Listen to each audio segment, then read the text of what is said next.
It is enough. Who's there? Just us. Who are you? I am who I have always been. Father. It is too late for me, Jakar. It is not too late for you. No. We are a dying people, Jakar. So are the Centauri, obsessed with each other's death until death is all we can see, and death is all we deserve. The Centauri started it. And will you continue until there are no more Nans and no more Centauri? If both sides are dead, no one will care which side deserves the blame. It no longer matters who started it, Jakar. It only matters who is suffering. No. No, I have an obligation to honor my father's name. And how have you chosen to honor that name? What is there left for Nan if all of creation falls around us? There is nothing. No hope, no dream, no future, no life. Unless we turn from the cycle of death towards something greater. If we are a dying people, then let us die with honor by helping the others as no one else can. I don't understand. Because you have let them distract you, blind you with hate. You cannot see the battle for what it is. We are fighting to save one another. We must realize we are not alone. We rise and fall together. And some of us must be sacrificed if all are to be saved. Because if we fail in this, then none of us will be saved. And the Nan will be only a memory. You have the opportunity here and now to choose. To become something greater and nobler and more difficult than you have been before. The universe does not offer such chances often, Jakar. Why now? Why not earlier? All this time, where have you been? I have always been here. I'm sorry. Did I say something? That happens sometimes.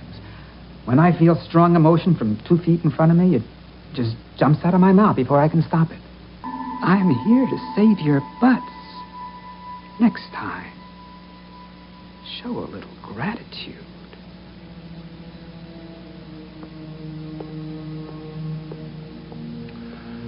On the other hand, maybe wounding him isn't such a bad idea after all. When a deadly drug is unleashed on the station, A kind of telepathic weapon. Sheridan must take on an old enemy. You won't do that. Are you sure of that, Mr. Bester? On an all-new Babylon 5. You have transmissions holding. Patch incoming signal. Full audio and video decode. Purple files accessed. What you are about to see has never been shown to anyone outside the Grey Council.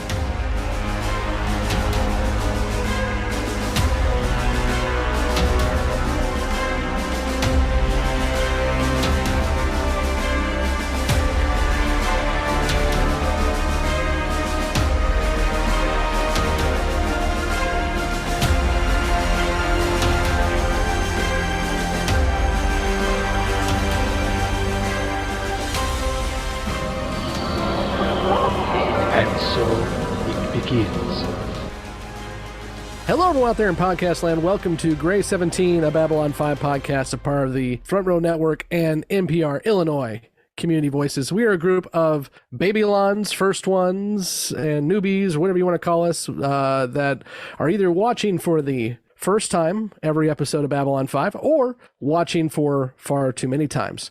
And we are to a pretty decent episode of season 3, which is Dust to Dust, or as I like to call it, Bester and Drugs. So, I'm Scott, and with me is... Blake. Emily. Andrew.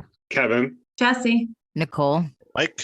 And Justin. So before we begin talking about Dust to Dust, a reminder to please check out all our social medias. We are on Twitter, Facebook, Instagram. Links are down below. If you're watching on YouTube, be sure to check out our audio podcast. Again, link below. Or if you're listening to the audio podcast, we do have a YouTube channel. Link is below as well. We would really also appreciate if you could, please, leave us a review, especially on Apple. It helps out a lot. We actually don't have a new review this week. So if you want to make it to where I can have one next week, you could really help me out and leave a review. Along with that, make sure you click the like, subscribe, follow, whatever button you have.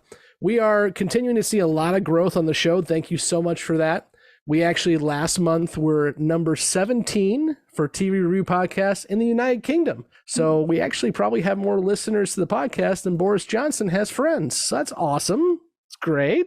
And also, along with that, if you can support us with the Patreon, we have that link down below. Our Patreon has a Discord server where any level you join on the Patreon, you'll have access to our Discord server, and you can also get a lot of other additional benefits through that as well. And a special thank you to our producers who are members of the Greg Council, who are listed down below, who are our highest supporters on the Patreon. So guys, let's get into a discussion on Dust to Dust. And I believe Andrew has a synopsis for us. Indeed, I do. So, once again, Bester returns to Babylon 5, but this time to offer his assistance with busting a drug ring. Meanwhile, Jakar tries this drug, which enhances telepathic abilities, and uses it to scan Londo's mind. Let's go into first impressions from our newbies, and we'll go to Jessi first. First impressions on Dust to Dust. Remember when I asked you when I was going to get to see Jakar beat the shit out of Londo?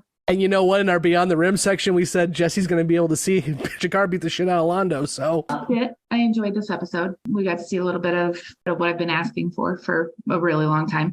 And then some more of Bester, because everybody loves that. And he's a sneaky fuck still, by the way. Other than that, loved it, didn't hate it, and I would watch it again. Andrew, first impressions. Yeah, so another pretty solid episode. Justin, first impressions. Well, I mean, first off, yeah, just to piggyback, Walter Koenig did a fantastic job in this episode. When I saw Bester, face show up on the monitor, I was like, oh boy, here we go. But honestly, it was, you love to hate him. He was still enjoyable to watch, regardless. So very much enjoyed that part of it. I thought it was actually also a great episode for Jakar and Lando. I was sitting there rooting when I was sitting there watching it going, oh my God, Jakar's beating Lando's ass. I said Londo. No, you said Lando twice. Did I? No, you didn't. Okay. I was going to let it go, but Jesse's going to be an asshole. I'm not you guys. I will help him. Stop it. I know. Well, I don't need help. I don't honestly, need help. My brain lost track is what I was trying to say. I like it. But thank you for your help, Jessi. I always appreciate you. My favorite part is so many one-liners and quips in this damn episode. See, I still can't say words right regardless. But all the one-liners and quips throughout this whole thing, everybody has at least one or two good one-liners in this episode. So that was one thing that I enjoyed immensely. And then who would have thought or is super shocked that we have our own Babylon version of MK Ultra going on here on there, because that's one, I was completely shocked. And then, at the end when it's oh, well, we did this, in order just to try and make more telepaths. And I was like, okay, great. Here we go. It's a CIA all over again. Thanks. One episode. Can I not have to wear my tinfoil hat, please? Probably not on this show. Just saying. Probably not anymore. Yeah. Especially in season 3. Not from here on in, buddy. Yeah, no. Season 3, you ain't seen nothing yet, boss. Stock tip advice. If you want to stock up on shares of the company that makes Reynolds tinfoil, this podcast may help you out. Mm-hmm. I actually did buy some at the store the other day, so I'm good to go. Excellent. Nicole, first impressions. This was a good episode. There was a lot going on, a lot of plots, a lot of things to keep track of. We all know I hate Bester, but I gotta say he had some damn good one-liners in this episode. There was a couple that I wrote down and I couldn't help but laugh. I was like the pinata line that killed me. I was just cracking up. A pinata, huh? So you think of me as something bright and cheerful, full of toys and candy for young children. Thank you. That makes me feel much better about our relationship. So, and when he told Garibaldi he enjoyed working with him, and just him and Garibaldi, like that dynamic was really funny.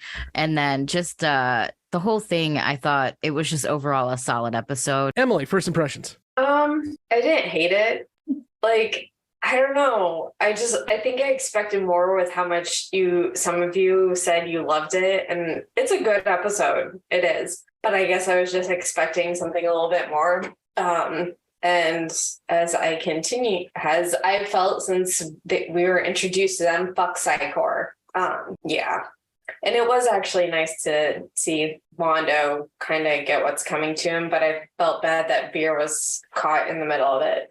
And then we'll go over to our first ones who have watched the whole show. And Mike, first impressions. Yeah, it's a really good episode. It's a good character piece. Bester coming back is awesome. Koenig is such a good actor, and the character of Bester is just so good. Like, this is an episode where, like, you hate him, and at some point, like, his charm almost won me over. When he was debating with Garibaldi about how they're both just trying to protect Earth, I was like, yeah, man, Bester's actually a good guy. And then he said at the end that they made drugs and gave them to people on purpose. So, it brought me back. But, a very, very good episode overall with some good guest actors as well. Jim Norton was back playing the role of Jaquan, and that was awesome.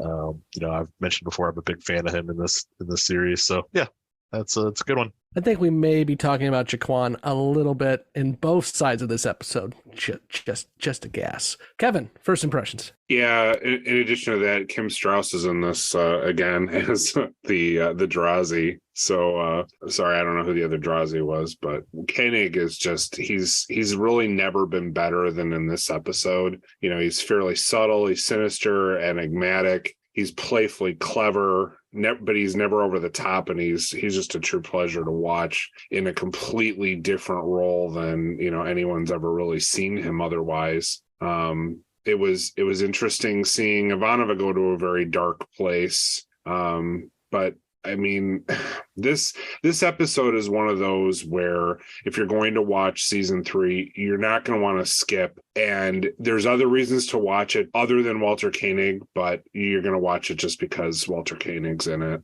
doing Bester. Now, if you want to skip an episode of season 3, next week, maybe. That is definitely the one to skip. Maybe. Newbies, you can't. Blake, first impressions. So I really like this episode. I know it's one of the looks more like a bottle episode for season 3, but to me, this is the one where you start to see Jakar really turn the corner. And so for me, this is a favorite episode in the overall Jakar arc, because this is where you really see him. He hits rock bottom here. So really kind of gets interesting for me from here on out with that. And, don't want to get into spoilers, but even these bottle episodes have these little pieces that maybe aren't heavy arc episodes, but they start laying groundwork and do advance the story even within these standalone episodes. Yeah, and as usual, you guys have said most everything I wanted to say. Walter Koenig is a treat to watch as Bester. And as I've said from the beginning, because of the show, when I think of Walter Koenig, I think Bester first. And that's because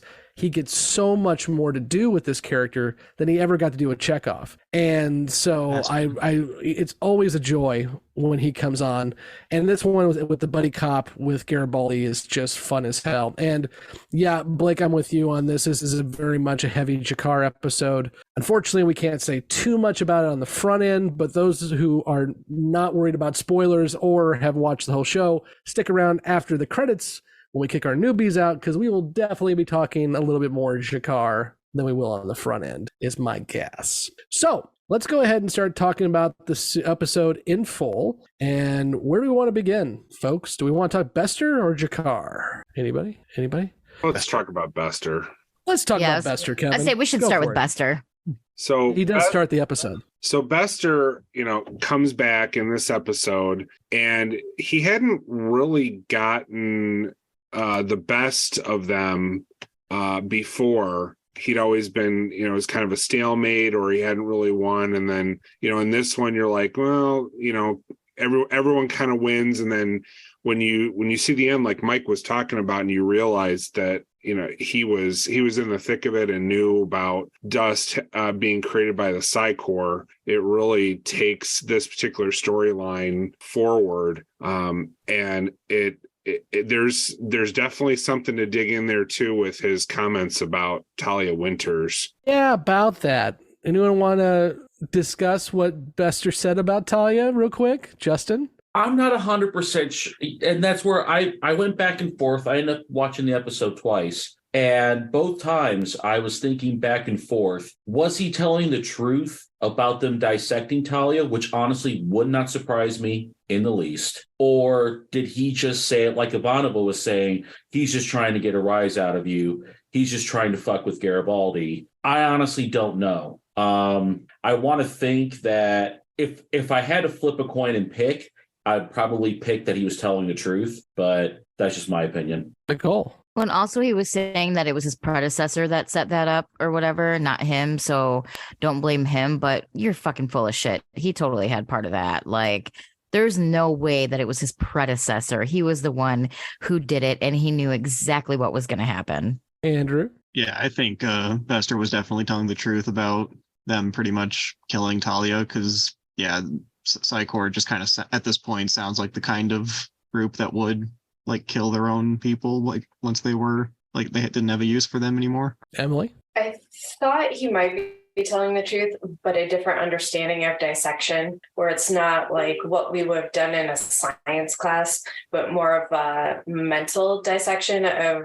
doing an invasive scan and going through her brain, like piece by piece, essentially, but not actually physically killing and cutting her apart. But using that term would get a strong reaction from other people in the room. So it could have worked to his advantage. Nicole? Either way, if they did it mentally or physically, she's still dead because, she was borked after that if they had dissected her mind. So. Did you say she was borked? Yeah, like she was going to be gone regardless, dead.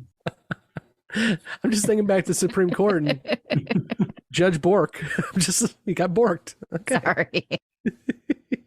Yeah, I'm not going to spoil anything or do anything like that, but it's definitely along Bester's line, to Justin's point, to be trying to do both. I mean, we know Bester's a piece of shit. And we know that if he needs to do something, he'll do it. And also, he likes to piss people off and just poke at them. So, yeah. Justin? I think probably one of the first parts of the episode that kind of relating to Bester that kind of got my oh shit motor running was when they're sitting there, they know Bester's coming, and they're talking about kind of how to handle the situation. And Garibaldi legitimately suggests just killing the motherfucker. Straight up, we know he's going to come on board. He's going to find out everything we're up to. Either we face it and do the court-martial and get shot, or we just straight up kill him. And you can tell he's not the only one that has those thoughts, except I think Franklin was the only one who was like actively against it. But then even when Sheridan said no, my first favorite one-liner of the day was Ivanova going, well, can't we just like wound him a little? And I just honestly just audibly busted out laughing with that one. Can we wound him? Just a little? Ivanova. It was, and then that leads up to the scene with Ivanova alone, when she kicks everybody out of CIC. And that scene, I had like goosebumps, like leading up to that, like she's going to pull the trigger. Oh my God, she's going to pull the goddamn trigger. And Sheridan had to step in and stop her because she legit was going to fucking do it. It's crazy. That's another one of those. And again, I love Star Trek. Don't get me wrong. But this is another one where B5's just saying, we ain't Star Trek again. Because in that one, if it was a Star Trek thing, for one, they would never have that scene. But if they had that scene, Sheridan would have showed up before she said fire. She actually said fire. That is such a B5 thing. Yeah. Ivanova did it. It wasn't, would she have if Sheridan wasn't? No, she did it. She said fire. Then when Sheridan dressed her down afterwards, her arguments made sense. And we'll have to see if Ivanova was right or not. Yeah. We still have 3 seasons to watch. Should Ivanova been able to kill the motherfucker? We'll find out. So I mean, we have a lot of what ifs. Yeah, we have a lot of what ifs so far in season 3, and add this to the list. So sometimes the bad guys make a good argument to Justin. That's what we're saying. You know what? I'm always in line for a sympathetic villain. That's why Magneto's my favorite mutant. There was JMS has said a couple times when it comes to characters like this that, and this is not just him, it's something that's said by good writers all the time, is the really good villains are those who aren't villains of their own story. So if you watch Bester throughout what we've seen so far, he does not see himself as a villain. He is the hero of the telepaths. He is the hero of Psychor. He is the hero, this episode, of Earth. He is trying to protect Earth. He's just doing it in a different way. And that is why he's such a freaking wonderful character, because he's not a villain of the story for him. It's great. And at the end of the day, he sleeps the sleep of the just. Yes. And yes, he's but I think the got just plenty of would candy have for something kids. to say about that, wouldn't they? I like the Garibaldi line. Because, it really sums up, the opposing sides of Bester. He thinks he's doing the right thing, and a lot of other people on the other side are going, yeah, no, not so much. You're a real douchebag. Well, and how many people that have done things throughout history have had that conviction of they're doing it for the right reason? Right. I mean, I'm sure if you asked some of the individuals in some infamous foreign policy blunders in this country, if they thought they were doing the right thing, they were doing it for the country. One of them just turned 100 years old. Sorry. And we just lost Ted Kaczynski this week, so. Oh, what a shame. Damn. Good riddance. We record these episodes a few weeks in advance. Boom today. boom today. No, it would be no more boom today. It's not the same subject, but I really enjoyed that very first scene of the episode where Sheridan is talking about there's a difference between someone who holds the office and someone who is currently occupying it. And I thought that scene was really good, not only because it had a good line and because it showed you who Sheridan was and what he was dealing with on the station, but because it really tied in well to the Bester storyline. Mm-hmm. Nicole. I was really surprised that Bester agreed to take that medicine or drug or whatever that Franklin gave. Is it just, because I guess he didn't want the other telepaths like poking around in his brain. So I was really shocked that he took it. And did he actually take it? Like, did it work? We don't, or was he pretending, The crew was pretty trusting because as soon as he took the sleepers, the Minbari left. So yeah. He even said it took 3 hours to work. Yeah, I don't know. I don't trust it. Like, I don't know. Something didn't sit right about that for me. How quick he was to agree to do it. The one thing I will say though, at the end when the other Psycop shows up, I think that, and I'm sure you can interpret it either way. And Nicole, the way you're interpreting it makes sense. But I think when the Psycop says, "I tried to message you and I couldn't," I think that was potentially them saying, "Yeah, he was lacking the ability at that time," because he even said you could have shown up 2 minutes ago. I've got a question. I have an answer. It's 42. Okay, thank you. Okay. Anyway, so when he took, I just thought of this just now. When he took the injection, mm-hmm. and he said it takes 3 hours to kick in. How the fuck did he know that? Because he's a Psycop, so he does it a lot. Oh, so like this is it. Well, Franklin said he developed something, so I thought it was like a new. No, I think what Franklin did was he copied. He went in and he went into the database and found what latent telepaths are given. It's the same. This is the same drug that Ivanova's mom got for years. It's settled okay. Science. Yeah. Yeah. Okay. I was confused by that. So never mind. So one of the jobs of a Psycop is to go and give this drug to those who refuse to be a member of Psychor. It's the same kind of chemical castration that they gave to Ivanova's mother. Yeah. So Bester knows very well how this drug works because he's probably been using the drug on other people for a very long time. Gotcha. I thought it was something new, and then all of a sudden you guys were talking about it takes 3 hours, and I'm like, well, nobody told him that. How the fuck did he know? So never mind. Yeah. Okay. It's the sleeper drugs. It's the same ones we've heard of before.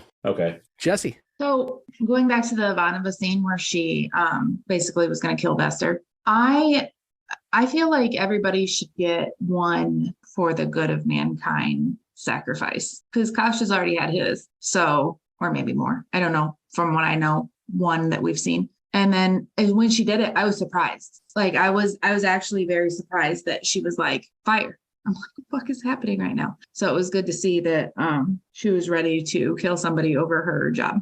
Well, I know we'll talk Jakar and Jaquan a little bit later, but as Jaquan / Kosh said, some of us have to sacrifice for everyone to survive, or for everyone to make it out, or however you put it. Some of us are going to have to sacrifice. I have a question. Some of us will be sacrificed. That's it. Thank you. Some of us will be sacrificed. Jaquan and Kosh are the same person? Well, let's finish the Bester talk, and then we'll get to the Jaquan talk. Because I had some questions about that.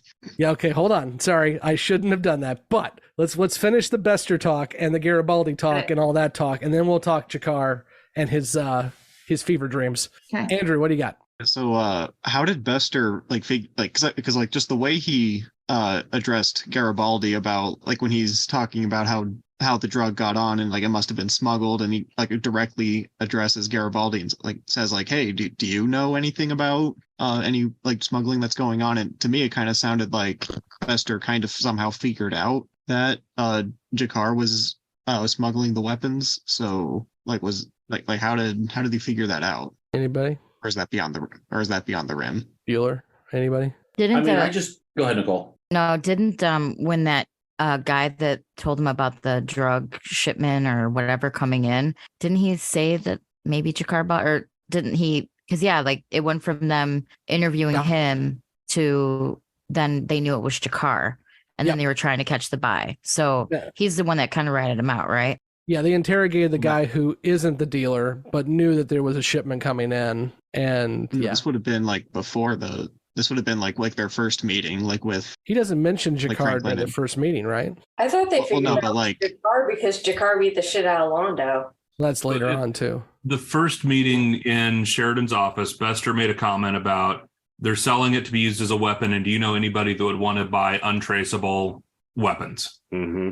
Yeah, and he directly addresses Garibaldi. Yeah. Didn't mention Jakar by name, but said, would you know anybody who would want to buy this type of a weapon? And then you can tell by the look on Garibaldi's face that he knew exactly somebody who would be willing to buy it. And then that's when I kind of, even before it switched to Jakar, I kind of had a feeling that they were talking about Jakar. Because Jakar's all about buying weapons. You're right, but are they, or is Garibaldi making that assumption? Because Bester could be like, hey, dude, this is a station with 250,000 people. Do you know anybody? Whereas in Garibaldi probably does know that Jakar's the one been kind of pushing this stuff. I don't know. I think Garibaldi was the one who kind of put Jakar link together. That's what I would assume because Garibaldi's the one that's been helping him do it. So, which is one of the reasons why they didn't want Bester scanning, because exactly. And by the way, again, I know I'm beating the serialized dead horse here, but we are definitely in serialized territory, as one of the reasons why they didn't want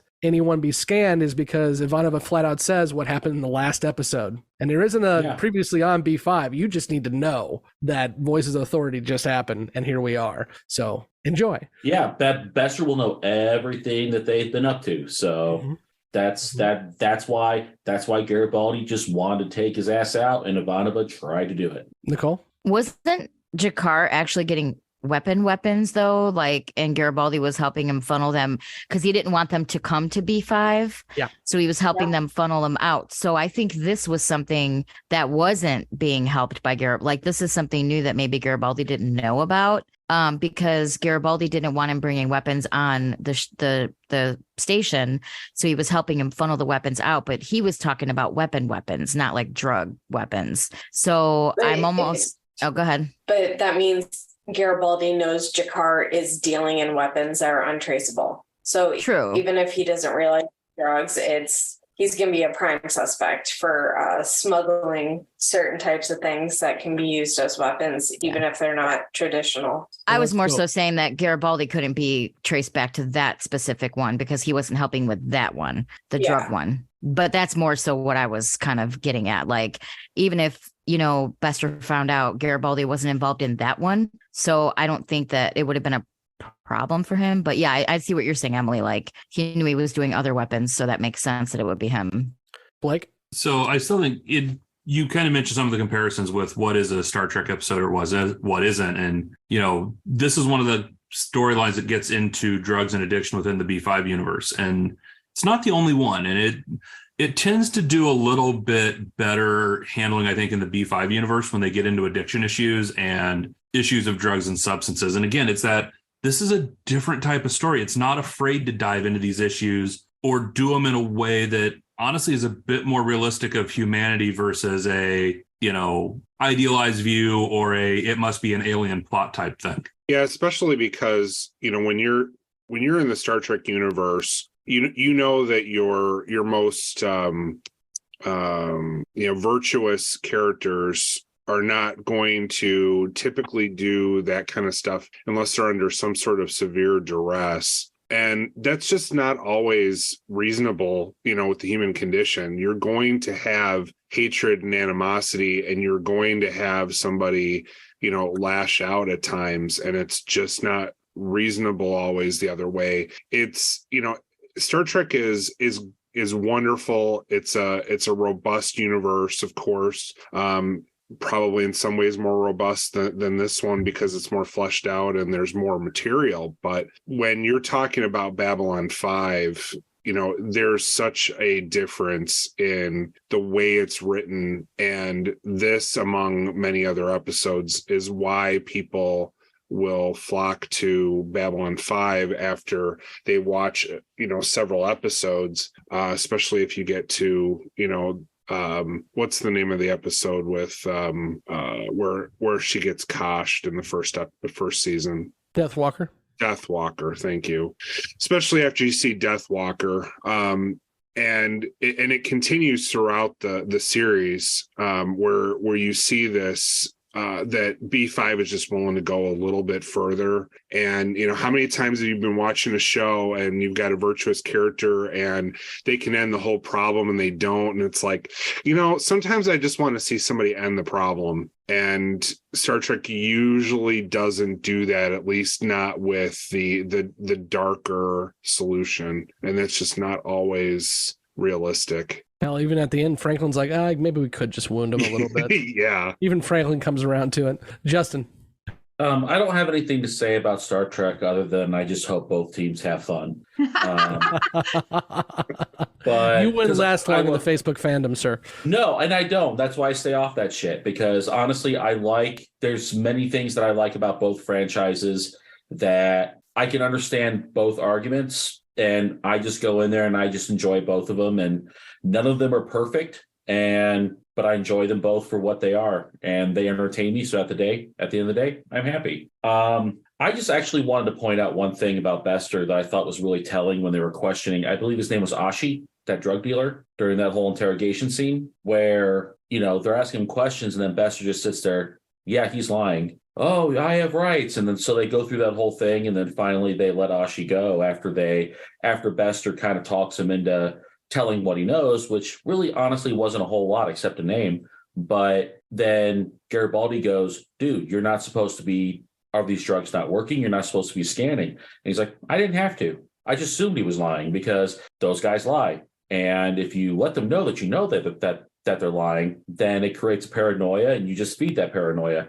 Your thoughts are leaking all over the place. So there's still a cop in there, even though it's not a psychic. You can tell he's still at heart a cop just like Garibaldi. And I think that was a scene that kind of, you saw, a similarity between both of those characters that I thought was very interesting, that even if Garibaldi doesn't like or respect Bester all that much, Garibaldi understands him a little bit better, I think, after that scene. Not only understands him better, but I bet you that little comment by Bester that we have a badge and authority probably got under Garibaldi's skin more even the Talia dissection comment, because probably because now Garibaldi's like, yeah. How many times did the villain say to the good guy, I'm just like you, we're the same? Oh, and it's straight up said it with the whole uniform thing. Like, you're wearing a uniform too. Yeah, isn't this great? We're the same thing, and then Garibaldi, like the hero, has to say, no, I'm better than you. So it was a really interesting dichotomy within that scene. Yeah, and he says it in such a slimy way, but without being at all over the top. I mean, if you're looking at that just as a, a fun scene. It's really good. Speaking of uniforms, just because we haven't talked about it yet, we also got another Nazi reference, Justin, with Night Watch again. Oh yeah, with right at the beginning when and that's another chuckle out loud moment when Sheridan chases off the Night Watch guy and the shop owner looks at him and goes, "Don't you have a Boonda meeting to go to?" And I'm like, straight up called him a fucking fascist. Love it. Yep. Anything else on Bester Garibaldi before we move into Jakar and his love fest with Londo? Okay, let's talk drugs. Jessi. Drugs? Oh, what are you talking about? God, my brain just stopped working. So going back to this whole Jaquan is Jakar thing. Yes, ma'am. In the dream, Jaquan, who was Jakar, it's just a dream, right?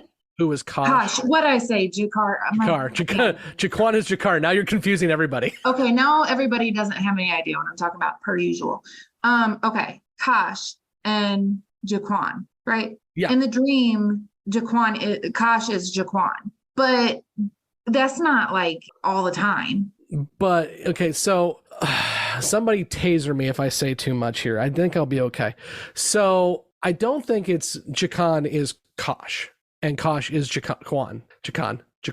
The whole point is that Kosh was meddling with Jakar's head while he's on the drugs, which he does. He's done multiple times in multiple different people's dreams.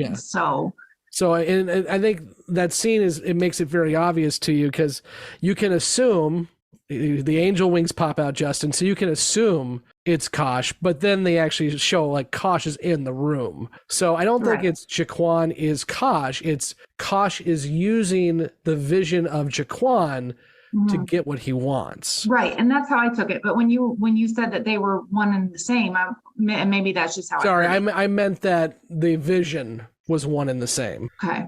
The vision of Jaquan was being perpetrated by Kosh. Got it. Okay. Go ahead. Talk about drugs.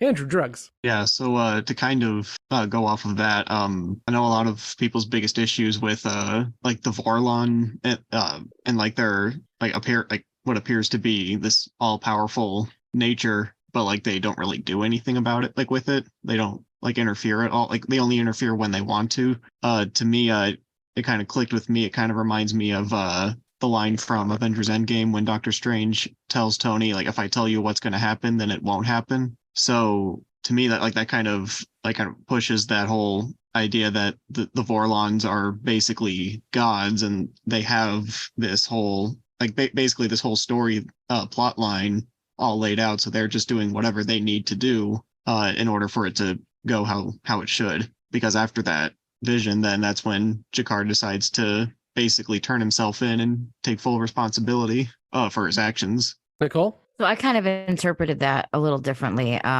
So at the end, when you saw Kosh walk away and Jakar was crying in his hands, my thought is that Kosh stepped in and implanted kind of like that vision of Jaquan into Jakar's mind, and kind of like that was his way of talking sense into him and like trying to bring him back down to earth and kind of straighten him out a little bit and put him back on a different path of not being on a path of destruction, essentially. So I thought it was kind of like helpful that he did that. And he knew that that was probably the only way that Jakar would be receptive, is if he saw Jaquan.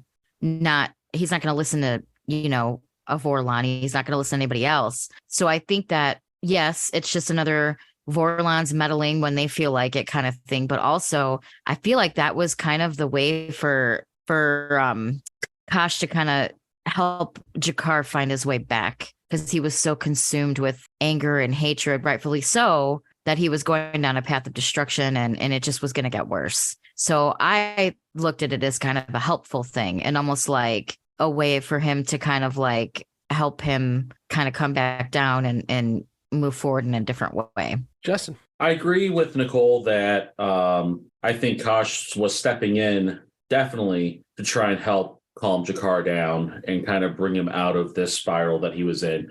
But I want to step back a little bit further before Jaquan showed up. And when, because this was another big oh shit moment for me when Jakar started peering into Londo's mind and started finding out the truth about everything, and then started screaming, I want to know all your secrets. I want to know everything. And you start kind of seeing that flash sequence. And it started to drive Jakar mad. He can't keep up with it. And it's actually driving him crazy. And he's begging it to stop. And then all of a sudden it stops. And it's not Jaquan, I think, that finally starts to turn Jakar around.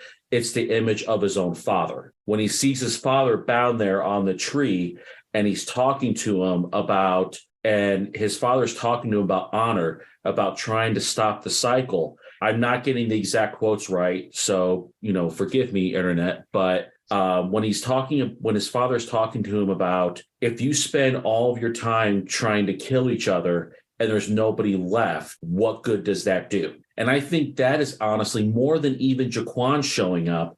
I think that is actually what starts to kind of talk Jakar off the ledge and start to think about the bigger picture. And then kind of the another moment that kind of gave me goosebumps is when he asks his father, where have you been, or something like that, and says, I've always been here. And that's when you hear the flapping of wings and the flashing of light, and when Jaquan appears before him to kind of, I think, guide him towards a different, path. But I think it all started with, and I even think with the image of Jakar's father, I think was still Kosh kind of starting to plant those early seeds in there. But definitely, Kosh has a purpose for Jakar, I think, going forward. And I'll save some of my other comments for questions and predictions. But this was a very, very powerful scene. And just remember that when they were describing what dust does is you live the person's entire life when you go into their head. So that's a lot of what Jakar has dealt with Londo in there. And JMS was very, he pointed out in the Usenets that there are some frames in that flashback sequence and flash forward sequence, if you watch it, to where they're only up for about 3 or 4 frames. So you literally have to watch it in slow-mo or pause it over and over again to get everything that is in that little flash montage.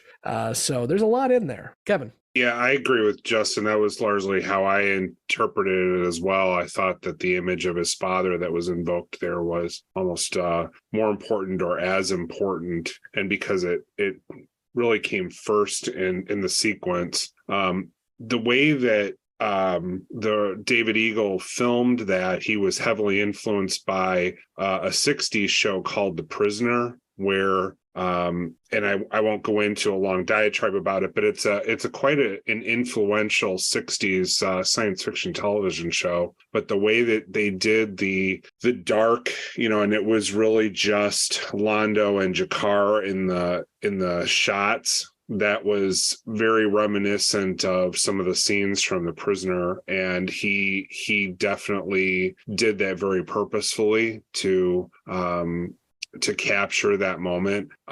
So I was also looking at it through that lens when I was watching it, because I thought that was a nice choice. But yeah, that whole sequence is probably from start to finish my favorite in the episode, because it is a very powerful one. Nicole. Well, once again, I got something a little different from that.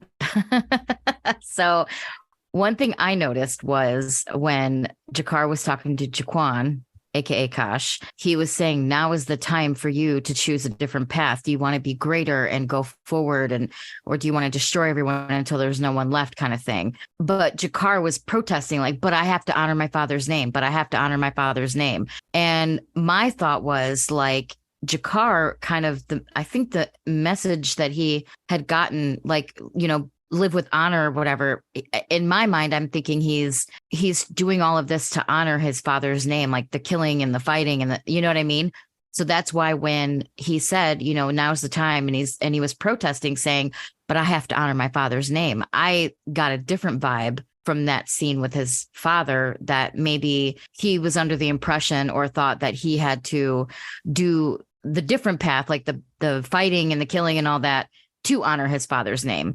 And Jaquan was kind of talking him off the ledge. That's the vibe that I got and I picked up. I could be totally wrong, but that's how I interpreted that with his father. Justin. I mean, honestly, Cags, I could be completely wrong too, but the way that I just kind of read it was that, it was when he was still talking to the personage of his father, and his father was the one saying, like, even Jakar was saying, I need to honor you. And I think honestly, at one point, Jakar thought he was honoring his father by being highly militant, by wanting to destroy the Centauri. And it was his father's personage that actually was telling him, you need to break the cycle. And then it was, and then eventually after that is when Jaquan came in and basically gave him a choice. Like reinforced it kind of.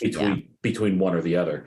So that's the kind of way the way I read it too. The one thing I love about this show is you can talk to 9 different people and sometimes get 9 different interpretations on the same scene. So, 100%. It doesn't mean, sometimes I've been right, sometimes I've been very wrong. But honestly, sometimes there are things that we talk about where there's not a single right or wrong answer either. There's not always going to be an answer from JMS. Nope. Yeah. No, it's up to you to interpret as you will. One thing to remember, because we have heard about Jakar's father before. So if you don't remember, the reason why he's hanging in that tree is he was a servant of Centauri when they were on Narn last, and he broke a pitcher. And so the woman of the house had him hung in a tree until he died. And he hung there for, I believe, 3 days before he died. So not only is Jakar one way or the other interpreting this, you're also dealing with a lot of childhood trauma of watching your father hang from a tree until he died for 3 days. So regardless of what his dad's telling him, Jakar has some issues with Centauri. Kevin? Justifiably so. But I think that is almost so well represented in that scene with the Drazi and Londo and Veer and Lanier and Delenn, because that diplomatic episode just went south so quickly, and it all had to do with Londo. He was very overt in his, I don't care. I want what I want. And you guys are going to go down if you don't give me what you want.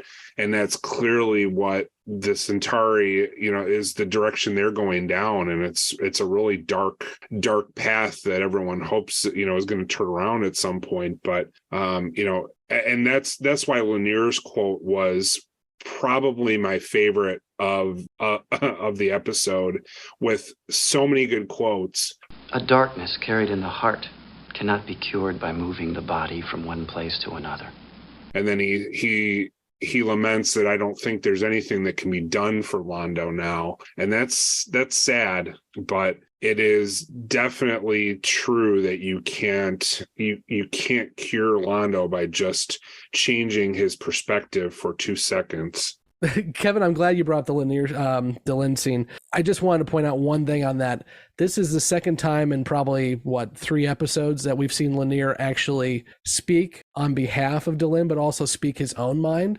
So I'm loving that in this season, too, we're seeing Lanier kind of step out and be more of somebody, not just an assistant. Because when Veer is trying to prove to Delenn that, hey, Londo's not as bad as you think he is, Delenn's looking to Lanier. Like, what the hell do we do here? And Lanier just answers the question and says, no. So I'm loving that Lanier's gained more agency in this season, too. Well, and you saw some of the flashbacks, in what Jakar saw. You're remembering that Londo was not always super out for blood through the whole thing. He was complicit, most certainly, but he wasn't always the most enthusiastically bloodthirsty guy throughout the whole thing. But he's further gone from that now. He is way down the rabbit hole from where he was in season 1 and in season 2 even. Because you mentioned the Londo wasn't always so complicit. I do love again that the scene with the Drazi ambassador hits home again. Well, do you want us to do to you what we did to the Narn? So Warm and Fuzzy Londo is talking about freaking dropping asteroids on the Drazi homeworld. Yeah, I mean, he was always complicit, but he wasn't always the most enthusiastically bloodthirsty guy. But he seems to be now, because he just threatening the shit out of the Drazi. Jessi. Should we talk about justice again? Have we talked about the sentence? Because I'm sorry, my brain has stopped working and I I have the fucking attention. We haven't. Oh, but can we please have another hour-long conversation about criminal justice, please? No, just justice, not criminal. Just justice. No, what did he get? 60 days? Yeah. 60 days for beating up an ambassador? I don't see that being realistic. I love it. The weapon smuggling. Right. I love it. I'm not mad about it. He deserved every bit of that ass kicking that he got. But is it justice? It's a rhetorical question. I don't really see the Centauri or Londo just being okay with that sentence either. Exactly. Right. Who the fuck cares what they want? Well, he pled guilty though, so like, wouldn't that first time offender plea deal? He plead guilty to murder. Does it matter? The one thing I've always thought with that scene that I think would have made it a little stronger is why not just kick him off the station? Now, it's because we don't want G'Kar to leave the show, but right. They should have, well, yeah, but what I'm getting at is they should have mentioned that, like saying, look, usually we would expel you, but knowing the circumstances and knowing that you would be murdered by the Centauri, we're going to do this instead. Just adding that in there, I think, would have strengthened it a little bit, because it's kind of odd. Just like, hey, go sit in Garibaldi's cell for 60 days. Enjoy yourself. Yeah, that's right. Yeah, like I said, there's no way that like Londo didn't make a big political stink out of it and demand that they hand him over so he could be served Centauri justice, because that absolutely had to have happened. And they just skirted past that point and skirted past Sheridan telling him to fuck off again. But it did feel like it kind of needed to be there. Otherwise, it was weak sauce. Yeah. Is it possible that didn't happen because he was embarrassed by getting the shit kicked out of him? Or maybe he's still in traction, so he can't get onto the job. Or he deserved it and he knew it, so he didn't say anything about it. But I mean, even when Londo is feeling conflicted, if you want to think he's feeling conflicted, when he was in the scene a few weeks ago in the league chambers, he did not hold back in saying what Mike just said. We want G'Kar. You need to turn him over. So this is a good reason for him to say, look, we were right. You should have turned him over before. Now, Ombudsman, turn him over now, please. So yeah, I think that scene could have been stronger with that whole aspect of it built in. Blake? I mean, the one thing I'll point to is she did say minimum of 60 days.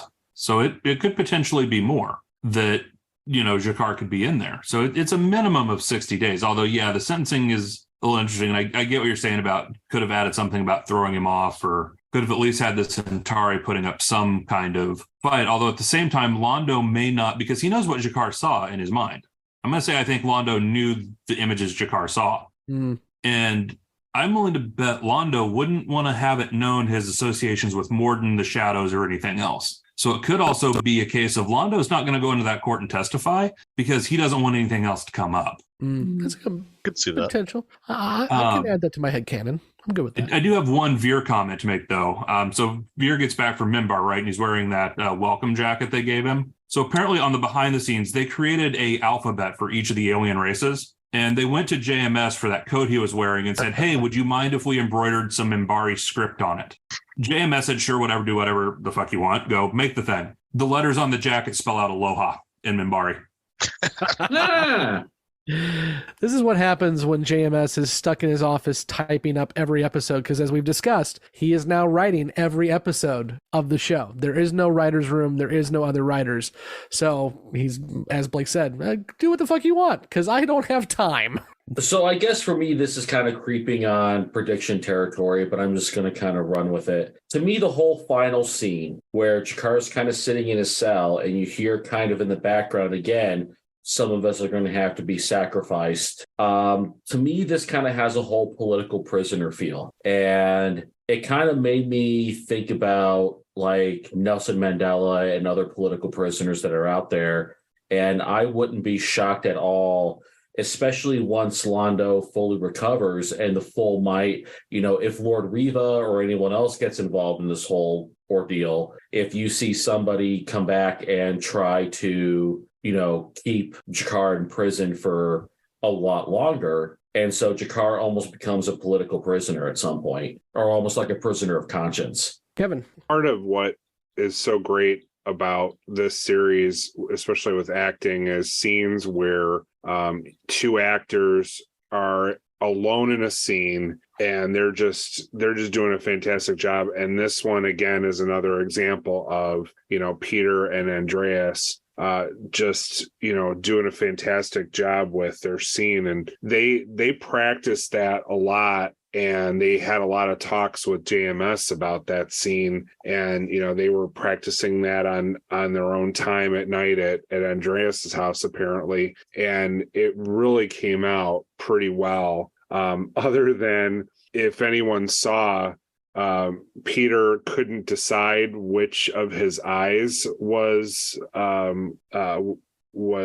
shut from getting hit because he switches it a couple of times, which I just find kind of funny because it, otherwise it would be unnotable, but it is it's kind of endearing because you figure you've got makeup on one eye, but it happens. Mike. Yeah, well, to follow on that point, Kevin, of what you said about two characters locked in a room together and being able to play off one another in kind of an intimate scene. One that really stuck with me in this episode was between Londo and Veer at the end, when you have poor sweet Veer just giving his report to Londo and trying so hard to convince Londo that he found the Minbari, and that the Minbari as a people have found a better way to be than the Centauri, and he wants to bring that kind of what he probably feels as a sort of enlightenment back to his people, and just Londo ruthlessly quashing it, no, you're stupid, you're naive, this is the very pessimistic view of the whole thing. That scene to me was a really powerful one, because it kind of reinforces just not only how far down the path Londo has slid, but also how far down a path, the Centauri society maybe has gone, where everything is really pragmatic, and they look for weakness. They don't look for good. They're only out there for themselves. Let's go ahead and with that head into questions and predictions. For those who are just joining us, we are going to have our newbies ask any questions they have lingering after watching this episode, because they have not watched anything else after this, and then also give us any predictions that they may have about what they think is going to happen down the road. So we'll go into that, and we'll go to Jessi first. Questions and prediction. You know what? I don't have any. I didn't write any down. I don't have any. Emily. I have a couple questions. Well, 3, I guess. Were the Minbari telepaths able to read anything on Bester? Because he seems quite upset with their presence, and I wasn't sure if that's just because he doesn't like them. They were blocking his scanning abilities, or if he was concerned they'd be able to get information by scanning it. So was the intended purpose of Dust to get more useful telepaths, or to essentially get lab specimens so they have people to test on while protecting their telepaths that are already a part of the organization? Since it seemed like it could do some mental damage, it seemed like a good way to get test subjects for some of their little projects they got going on. And we still don't know why the Shadows are increasing their interference and attacking now. So will I find that out before season 5? Do we get a why before season 5, or do I have to wait till the end of this entire series? It's gonna be a long few years for you. Just the look she's giving me, folks, is priceless. Yeah. Take a breath. Okay, Justin, questions, predictions. One question for the group real quick. Does everybody know what MK Ultra was? Nope, not a clue. So I made a reference to that earlier in the episode, in kind of a comparison to what Bester and Psychor were doing with Dust. And MK Ultra, and welcome to Justin's History Time. So back in the 50s and 60s, the CIA decided to, back when a chemical called LSD was relatively new, the CIA decided that it would be actually helpful to exactly know what LSD did to a regular person. So there were a lot of instances where the CIA introduced LSD into the general population and then monitored the responses. So they would do high-level officials, they would drop LSD on regular people and kind of catalog how they reacted to it.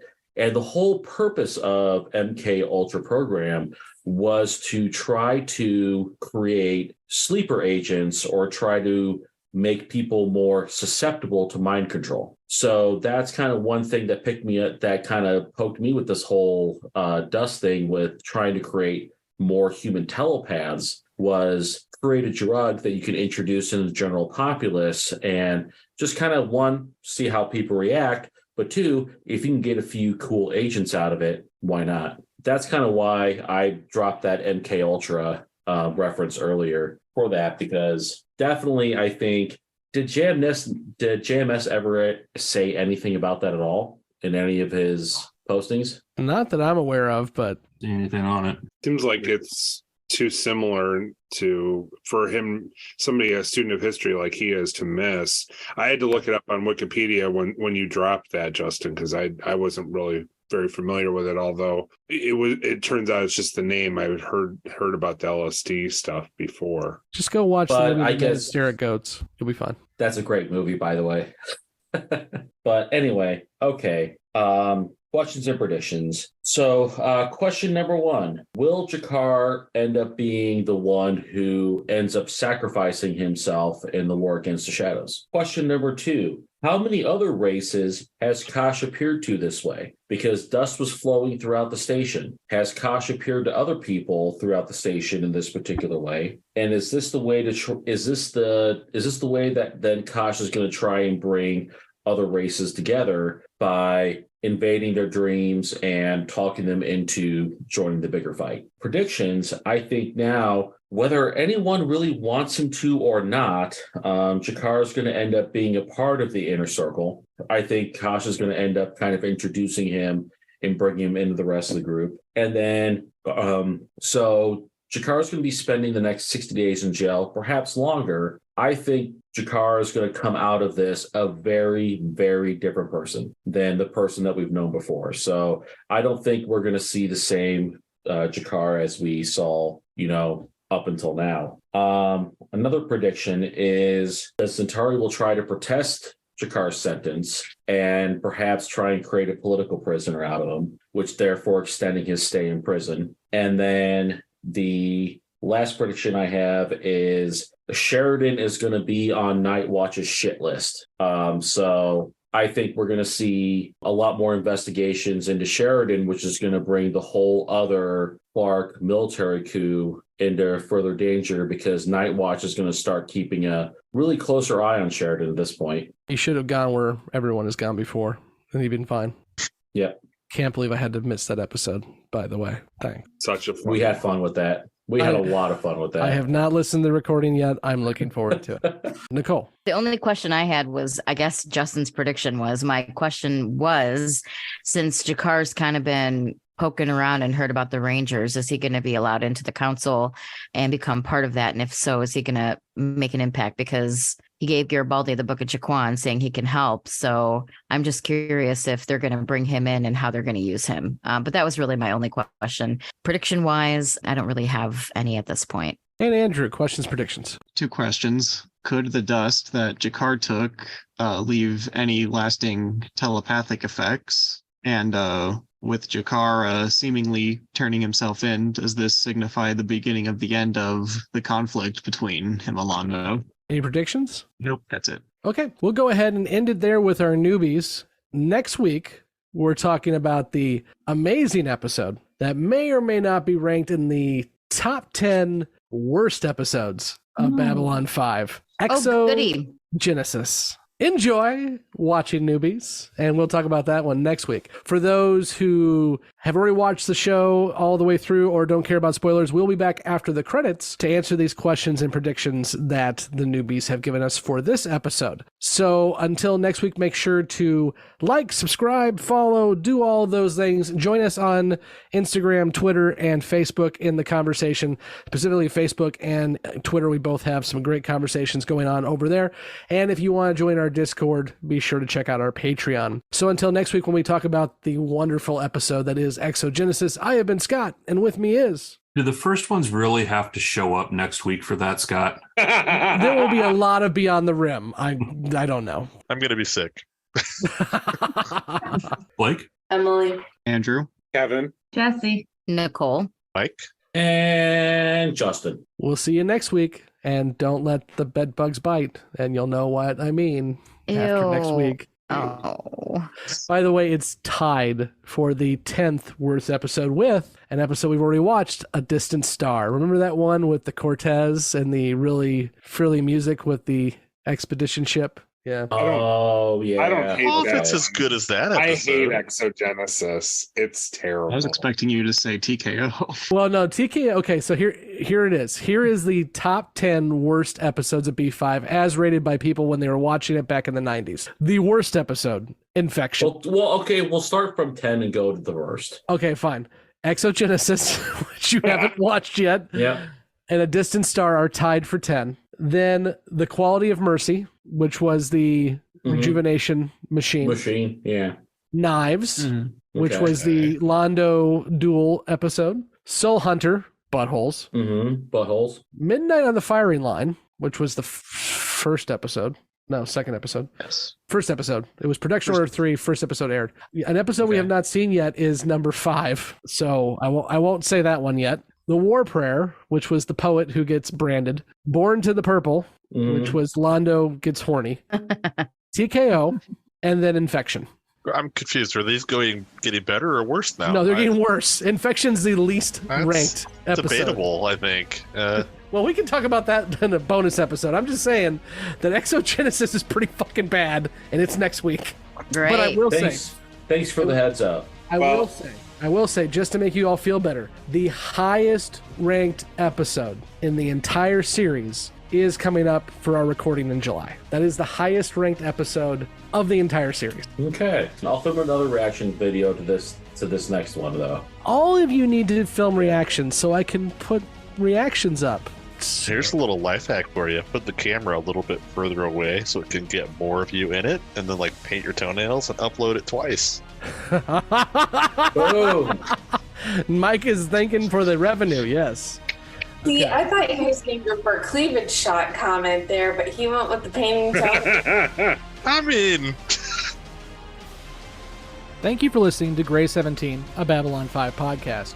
You can find all the places to listen to and watch this podcast at anchor.fm/Grey17podcast or youtube.com at Grey17podcast.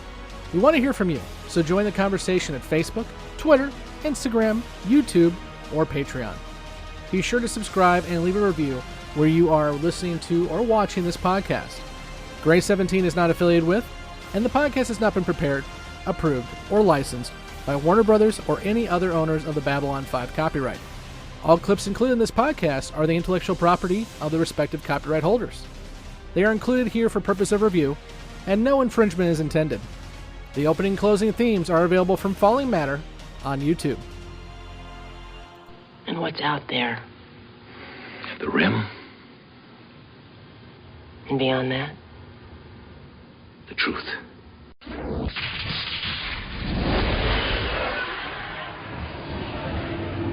Welcome back to Beyond the Rim again. Final warning, this is going to be the spoiler section, so if you don't want to be spoiled about what happens after Dust to Dust, you should leave now. If not, we're going to dive right in. So let's go to the questions first, guys. And the first question, because I guess Emily thinks that we can tap into JMS's brain right here, is, were the Minbari telepaths able to read anything on Bester? Question mark. I don't think that was the point at all.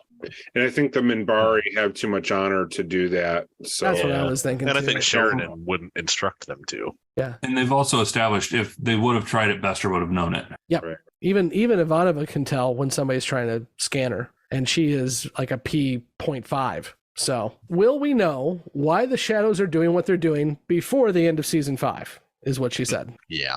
Yes. Yeah. The Shadows are going to be basically off the board by season 4 for the most part. So, yeah. And I think, I was listening to the intro today because JMS actually said on the old Usenuts and stuff that they changed the outro music for the end credits starting with this episode. And they did that because he just legitimately forgot to have them change it.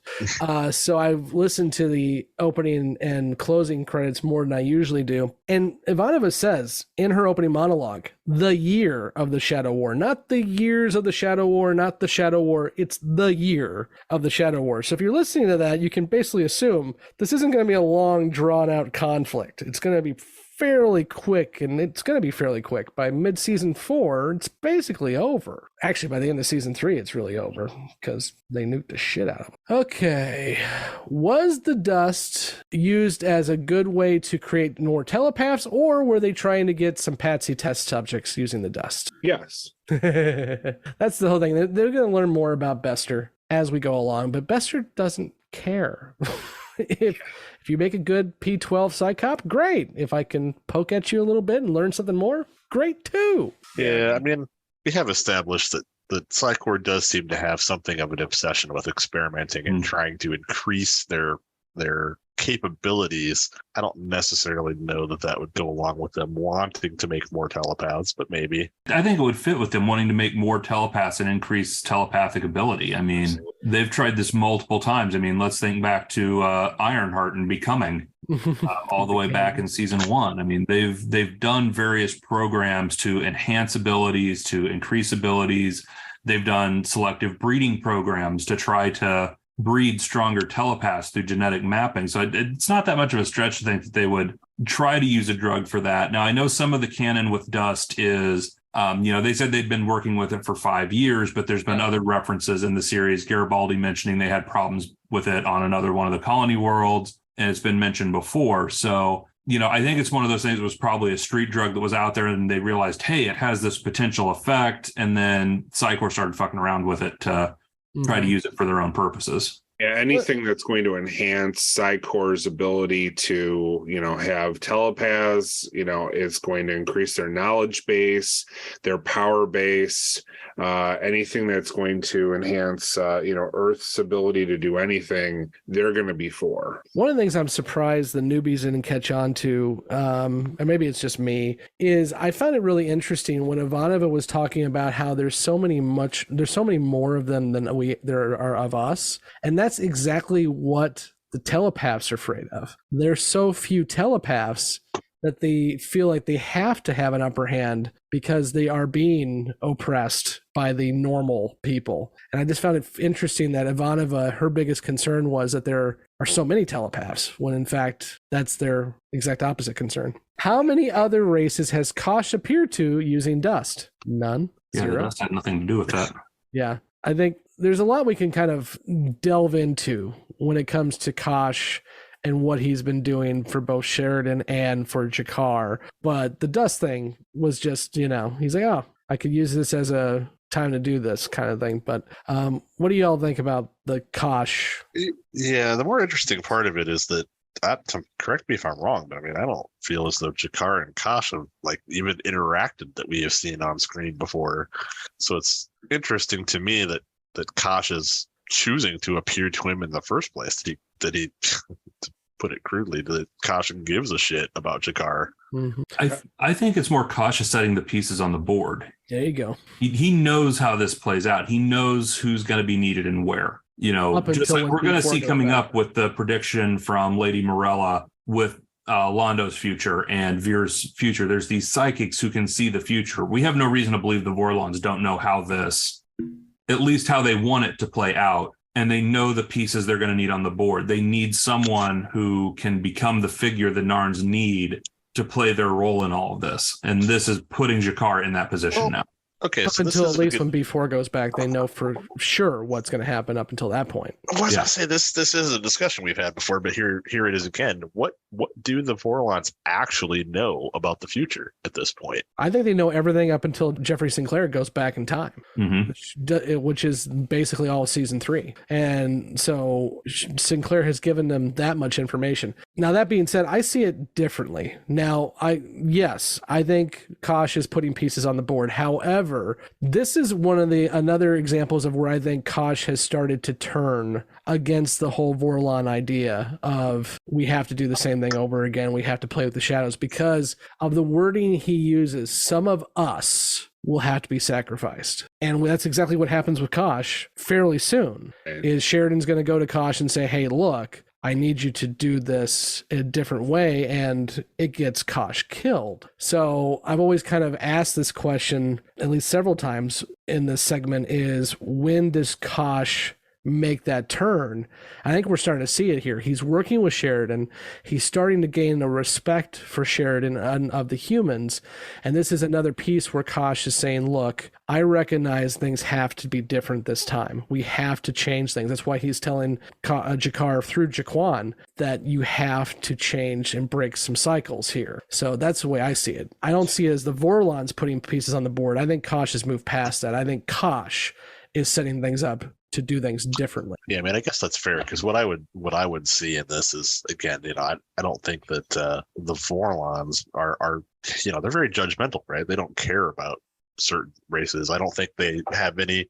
The Vorlons as a race wouldn't care at all what happens to the Narns at this point. But I guess from what you're saying, if Kosh knows that specifically G'Kar or the Narns have a role to play in the future that he's aware of, then it makes a lot more sense. Will G'Kar sacrifice himself in the war against the shadows? He won't sacrifice himself with having much to do with the shadows at all, and he doesn't really intend on himself dying from it when he does, but he would have. Yeah, I think the point is, again, knowing that this is Kosh saying this too, is Kosh has already said to other people that the Narn and the Centauri are dying races. They're not going to make it. They're not going to become what the Vorlons and the Shadows and the first ones are. They're not destined for that. So they're going to have to be sacrificed in the grand scheme of things. So I don't think it's just G'Kar. I think it is the Narn, because we know the Narn don't make it. We also know the Centauri don't make it. Humans do. Will G'Kar be let into the conspiracy of light? Yes. Yes. Absolutely. After a while. But it will be, and to add to that, because when they brought that up, they said that, reluctantly or against kind of what others wanted, that Kosh would bring him in. No, it's Delenn and Sheridan that bring him in, because there's that scene where when they do it and Delenn explains to him, yep, why he wasn't sooner and why they didn't tell him. It's the very same episode where Garibaldi realizes that the Book of Jaquan has the answer on how to defeat the Shadows. And you do not thump Book of Jaquan. Which, by the way, this is a good point to point out that I was tarred and feathered on the interwebs several weeks ago because I said that all shadow ships use telepaths to operate. And actually, as I was schooled by many people, it is the shadows utilize telepaths to defend themselves, not that they have to have them to pilot their ships. I apologize. We'll learn that in the same episode as when G'Kar joins the conspiracy and when the Jaquan book gets thumped. How dare you be wrong on the internet, Scott? How dare you, sir? I just love that it was like 50 people thinking they were the first ones to catch it. It was cute. Well, and speaking about that scene too, I mean, after this episode, it's probably possible that, G'Kar would have had the same reaction to Delenn that he does have, but prior to this, he may not have. This is his spiritual awakening, and this is him deciding that hatred is less important than, the good of everyone. Mm-hmm. Well, that's Justin's prediction, which is completely spot on, and that is G'Kar won't come out of prison a very different person. Yeah, this is, and Blake, you alluded to it already. This is the turning point. I mean, there have been several turning points, but this is the turning point for G'Kar.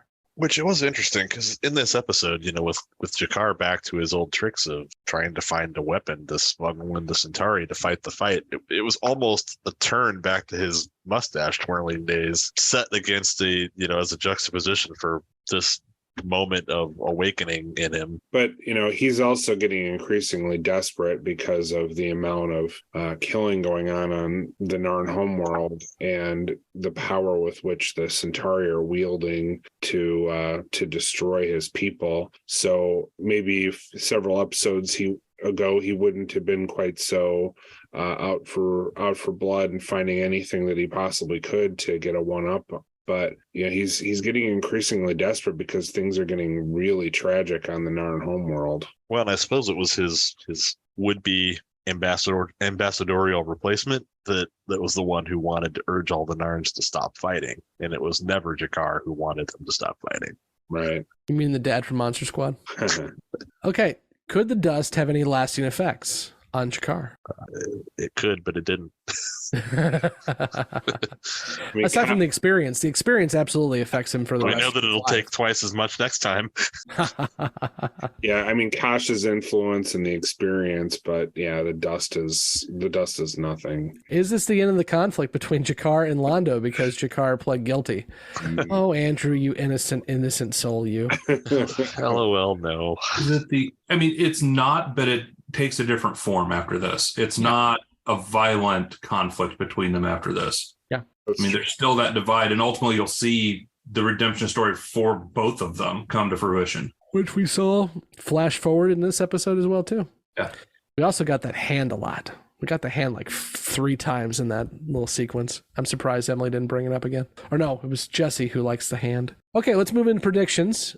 Jakar will become a political prisoner of the Centauri. Yes. Yeah. Well, I think they said political prisoner, but the context they said around that, because they were referencing like Mandela and some of that. And yeah. You look Mandela pre and post prison. I think that's where they were going with that. So I think they said political prisoner and maybe the wrong way of what they meant. Well, then later on, Justin did elaborate saying that the Centauri would protest and try to get him to be a prisoner of them as well, too. So I think it's a little bit of both, because his second prediction, which we already kind of talked about, is that Jakar is going to be a changed person during his time in prison. But I think what Justin was going for there is that the Centauri will actually nab him some way or form, which is true. And then to that point, as we already discussed, Jakar will come out of the prison time a very different person than when he came in. Yes. He's going to be a religious icon and a leader of his people. And he is going to be much more mellow. He's going to spend this time writing the Book of Jakar and figuring out his place in the universe. Yeah, and Blake, to your point, he's going to be a lot less, violent thought after that. He's going to think about things a lot differently. And then finally, a curveball. Sheridan will be on Night Watch's shit list. He already was. Yeah. Sheridan has made it very clear he's not playing on Clark's side. That he's not hiding that at all. At this point, the Clark administration doesn't care. Which is a little surprising they didn't come for him sooner than they did and kind of personally, but they wait until the larger conflict that's coming, happens. And then they're like, yeah, okay, all you guys can go. It wasn't really personal against Sheridan. It was like, yeah, everyone on the command crew that's got to go, especially if you're not Night Watch. I think really the reason why they don't do it so as quickly as we think they should is I just don't think Clark cares. I think Clark's biggest issues in his head are Mars and Earth, and B5 is just this little backwater thing that he has to deal with because it was Santiago's thing and he has to put on a good show. But aside from that, I just don't think he gives a damn until it becomes a problem for him. Next week is going to be a barn burner, guys. Franklin and Marcus fight alien things. Easily my least favorite episode of the series. Easily. It's kind of funny. JMS actually, for this episode, there were comments, finally we get a lore episode, and JMS points out, look, every new season, which we actually see this on our show too, every new season, new people hop on. So you can't just go heavy lore right away. I just think it's funny that as soon as he said that, he then drops exogenesis on people's heads. So, it's going to be a fun episode. It's going to be great. Can't wait. So now that we've sold next week's episode for you, you definitely need to subscribe and like and come back next week so you can hear all the greatness that is exogenesis. No. Come back next week to hear how mad Jessi is. I'm sure it will be entertaining how much we all dunk on that episode. I can see it now. Jessi will be mad. Emily will say, I didn't hate it. And Nicole will try to tell us why it's really good. Probably. Yeah. And Justin won't like it, but it'll be fairly indifferent because he can't really wear his tinfoil hat for that one. No, he's going to assume that all of the conspirators on Earth have parasites in them. Yeah. That could be it. Now, he could go like the season 1 of TNG with conspiracy. Yeah, he's going to go full TNG conspiracy with this shit. Oh, yeah. Still surprised they haven't brought that back in the new Treks. Really surprised they haven't done it yet. Talos says he had an idea for it. Yeah, he has a lot of ideas. Now Paramount's got to let him do it. But that's a whole nother show and a whole nother franchise. So let's go ahead and end it there. Oh, go ahead, Blake. I figure either San Diego or next Star Trek Day, they're dropping something. Yeah, they did the same thing with Strange New Worlds. Yep. Which starts airing on Thursday. Okay, we'll go ahead and end it there. We'll see you all next week with a wonderful episode that is Exogenesis. Until then, I am Scott, and with me has been Blake, Kevin, and Mike. I'm going to go pass out. You do. Have fun with it. Londo, are you deliberately trying to drive me insane? The universe is already mad. Anything else would be redundant.